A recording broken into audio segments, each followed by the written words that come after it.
तिथे महायुतीत पालकमंत्री पदावर नवा वाद चव्हाट्यावर आल्याचं चित्र आहे। पालकमंत्री पदाची घोषणा झाल्यानंतर 24 तासातच रायगड आणि नाशिकच्या नियुक्तीला स्थगिती देण्याची वेळ सरकारवर आली। रायगडचं पालकमंत्रीपद राष्ट्रवादीच्या आदिती तटकरे तर नाशिकचं पालकमंत्रीपद भाजपच्या गिरीश महाजनांना देण्यात आलं होतं। त्यानंतर शिवसेनेत संताप उफाळून आला। पालकमंत्र्यांची यादी जाहीर होताच उपमुख्यमंत्री एकनाथ शिंदे त्यांच्या दरे गावात पोहोचल्यानं नाराजीच्या चर्चांना उधाण आलं।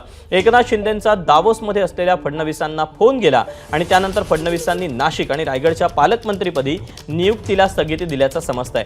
दरम्यान एकनाथ शिंदेंना विश्वासात न घेताच पालकमंत्र्यांची घोषणा करण्यात आली होती का, अशी चर्चा सध्या सुरू झाली आहे।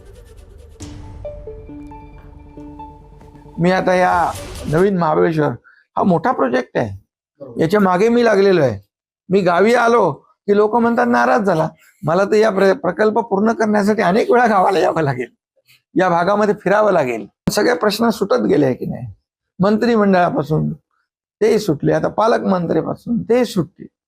गोगावलेंची नाराजी त्यातनं स्पष्ट त्यांनी मुलाखतीमधून नाही, शेवटी काय अपेक्षा करणं वावगं काय। शेवटी त्यांनी अनेक वर्ष रायगडमध्ये काम केलंय, म्हणजे अपेक्षा ठेवणं, मागणी करणं त्याच्यामध्ये काही चुकीचं नाहीये। एबीपी माझा, उघडा डोळे बघा नीट।